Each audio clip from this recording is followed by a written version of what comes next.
យមកទៅនៅព្រឹកលឺសន្ធឹកតែសំឡេងគ្រាប់ចិត្តខ្ញុំមិនស្ងប់ចេះតែសងំពីចិត្តខ្ញុំបារម្ភទៅដល់កងទ័ពធ្វើមិនពួកជាតិយើងអាប់ហត់ចោលចាំព្រៀនព្រៀនរស់នៅរបងជាប់ចាំលុយទឹកដីប្លន់អត់ទាំងទ្របយើងត្រូវតែប្រឹងទៅជាប់កម្មប្រទេសខ្ញុំមកភពក៏បិទឡើងចិត្តប្រកំឡាំងទ័ពវាក្បាលទៅលើខ្ញុំមកឃើញសត្វតែគ្រាប់កុំហៅជំនាញរៀនជំនាញយើងកាន់តែរឹងមាំសង្គ្រាមពួកយើងធ្លាប់ជួបច្រើនដល់មកហើយឡើងជោគជាំមកតែជំនាញវាបានបង្រៀនឲ្យពួកយើងទ្រាំយើងមិនចំឱកាសសត្រូវទៅទុកយូរទៅវាក៏អាចនឹងក្រំ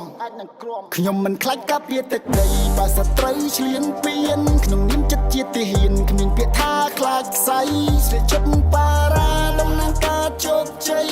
បងពួងដៃស៊ូខ្សែដើម្បីការពារជាតិការពារទឹកដីយើងមិនត្រូវឲ្យឃ្លាត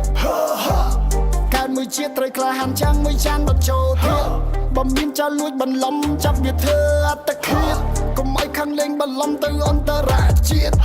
លោកចាប់ដៃទៅបញ្ចប់សង្គ្រាមញញឹមរាក់ទាក់ជុំបង្ហូរឈាមចិត្តកតស្មោះត្រង់ដែលមិនបានត្រៀមជាល្បិចតលពួកចៅសៀមឈាមយុវជនរាប់លានដំណក់ពេលដៃខ្ញុំដឹងបានលឺដំណឹងធ្វើឲ្យខ្ញុំខឹងទឹកភ្នែកខ្ញុំស្រក់សតតែជឿចាំមិនមែនស្រក់ព្រោះខ្លាចពួកចៅបិសាចពួកឈាមអាក្រក់ឆៃយកទៅជនធ្វើទៅរនកម្មយើងត្រូវចងចាំឬរត់ងាប់ញ័រគេជាអ្នកកេះកៃបើជាកន្លែងលេពួកមាននរណាអាចមកបញ្ឈប់បើសន្ទូនេះឆេះងុំកូនខ្មែរចងចាំកុំភ្លេចបើយើងបែកបាក់នឹងត្រូវផ្ដួលរលំ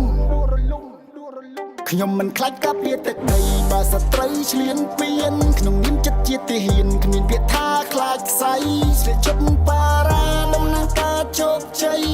បងពួងដៃស៊ូខ្សែដើម្បីការពារជាតិការពារទឹកដីយើងមិនត្រូវឲ្យឃ្លាតកើតមួយជាតិត្រូវក្លាហានចាំងមួយចានដុតចូលទៀតបំមានចោលលួចបន្លំចាប់វាធ្វើអត្តឃាត